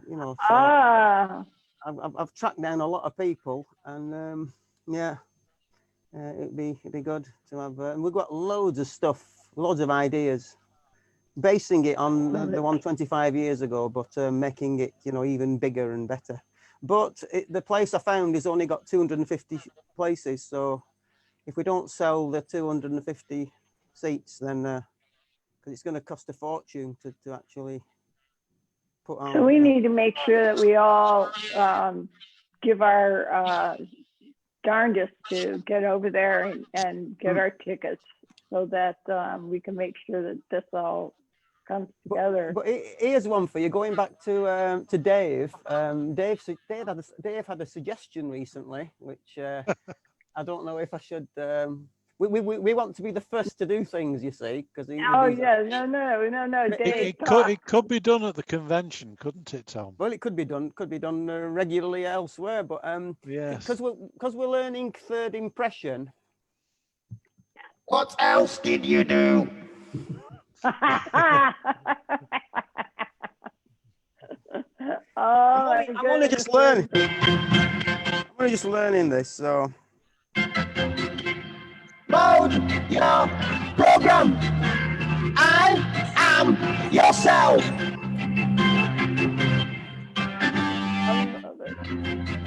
Load your. Yeah. The robot voice. Yeah.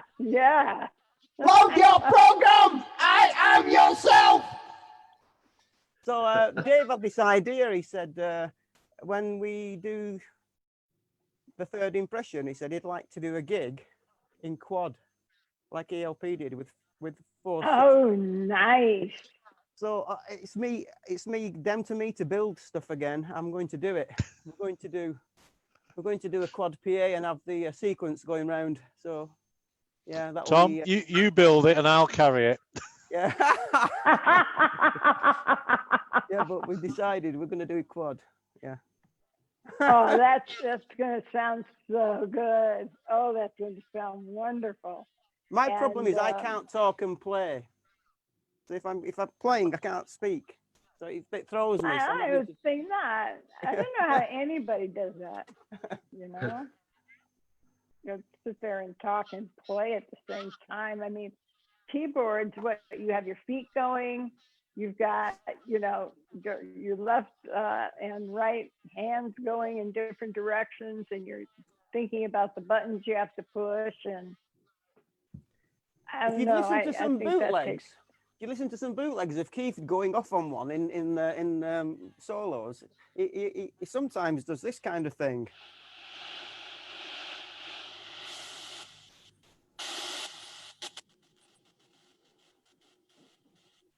Yeah.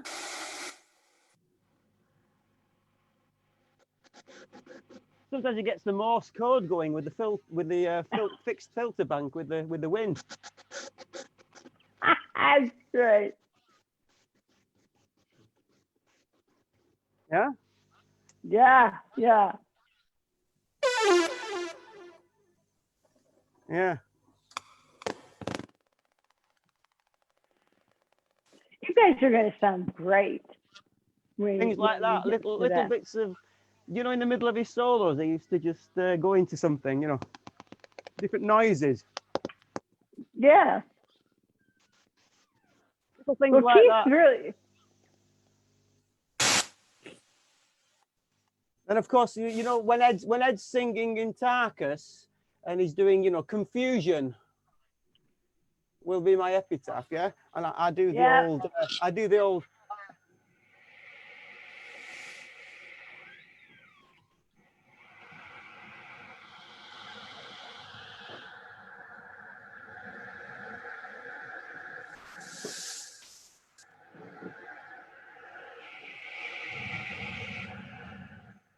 Keith did that as well. Yeah. Oh, Yeah. man. Little things like that. I can recognize a lot of those sounds. Yeah. It's the attention to detail that's the thing, isn't it? It really Little is. nuances, yeah. Things that you don't think about, you know, when you think about the whole song, but when you break it down, like what Tom's doing, it's recognizable. And there's also, you know, the end of Carnival 9 First Impression, when there's that big glide up. Yes. Yeah? You know, the old... I'm waiting, you know, I'm waiting for you to get to Carnival 9 and do a little, you know. You know?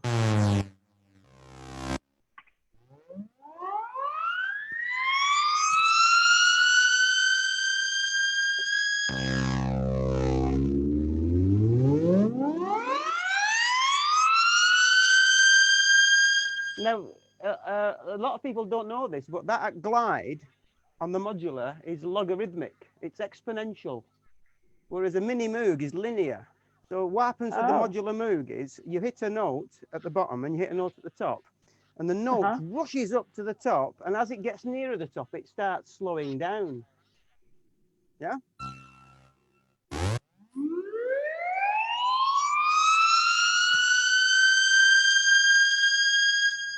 Now, that's what you need at the end of Carnival 9. A mini Moog linear portamento won't cut it. Yeah? I love it. Are you going to play for... Keith used to do is put it through the reverb.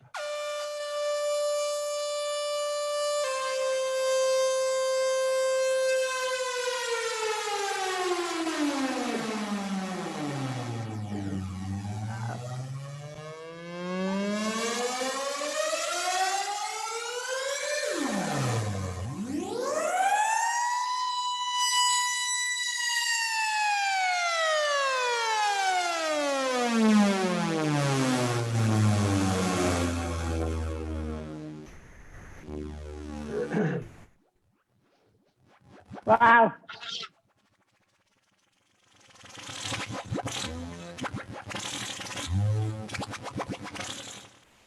Things like that, yeah?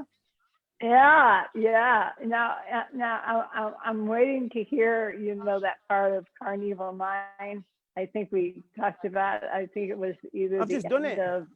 Load your program. I know, but I mean mean that part just before Greg starts to sing. Yeah. That's the one. That's it.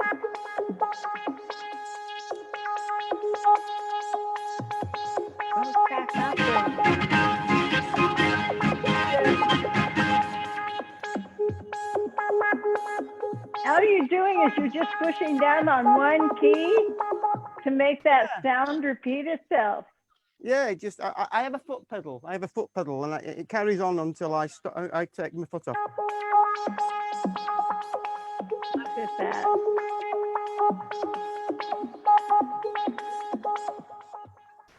Yeah. It's one of my favorite sounds. You know, and it's a Carnival 9, and It's called the sample and hold. Sample and hold. Oh, in fact, speaking of that now, at the end of pictures, you know, we do pictures, there's a cracking effect where you've got I'll get the mini Moog on the sample and hold, and then I can go.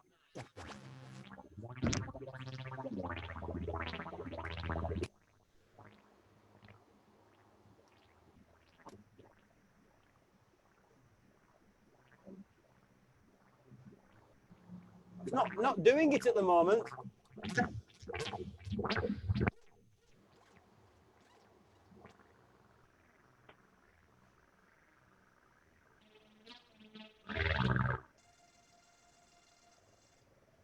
Needs setting, but it's not.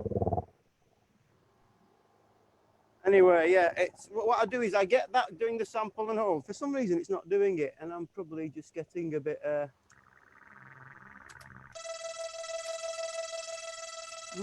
Weird.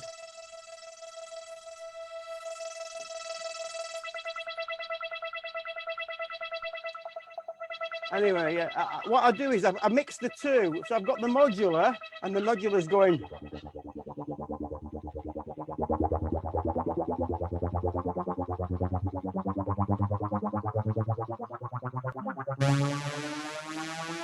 I get the two going together.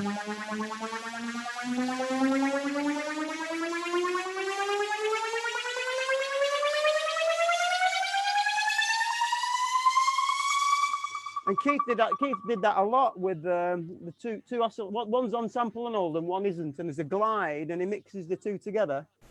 Yeah. I think you hear that on the end of the pictures at a Cal Jam. It has a big glide up. Yes, yes. Oh, yes. Pictures is a. It doesn't always work because your switches might be in the wrong position or something, but yeah. Well, that's okay. All these things need checking beforehand, you see, and I didn't check that one. Well, that's okay. We'll give you a break on that one. It'll work next time, Tom. Don't worry. Probably. All these things need running through. I've done that before. Yeah. I've done it on a gig, and I've forgotten to just check something, and then you come to that part in the set, and then it doesn't work. What can you do? I mean, stuff happens. Yeah. These are the bits where Ed improvises in between numbers live and tells an amusing tale, whilst Tom tweaks the sounds out of the Moog until he gets the nod, and then off they go again. Oh, that's great. Yeah, okay, got to keep it going. There's nothing. I remember when I first got the modular and the hoedown sound, and there was just one switch, and it was, and I was overlooking it, and that thing in front of the audience when they're all waiting, and it felt like 10-20 minutes. It must have been about a minute or two. It's just horrible feeling when it doesn't work, Yeah. That's presets. Presets for you. No presets here. Yeah, no presets here, no. No presets here. All has to be dialed in manually just before you go. Yeah. You must have, how long does it take you to set everything up prior to a show? Good few hours. I would think. Like a whole day? Well, if we do one of our own gigs where I'm taking my PA system, obviously it needs a full day. If it's a venue where they have their own PA, you just got to get this lot, but it still, needs setting up, and everything needs checking. I mean, I could do with like a pilot's checklist, a pre-flight checklist. Yeah. Check the Takata pitch.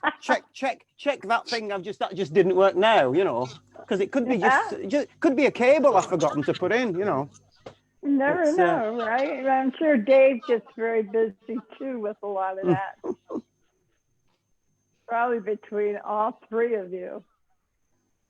Dave, that's got to be complicated for you too, taking care of the sound and helping out with little technical things here and there between Frank and making sure his drum kit is perfectly tuned and in the exact place that Frank needs everything to be.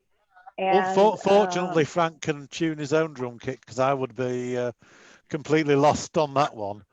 no. But the job, seriously, the job is looking out for what could possibly go wrong, what people need, if they can hear themselves, if there's anything that can be done.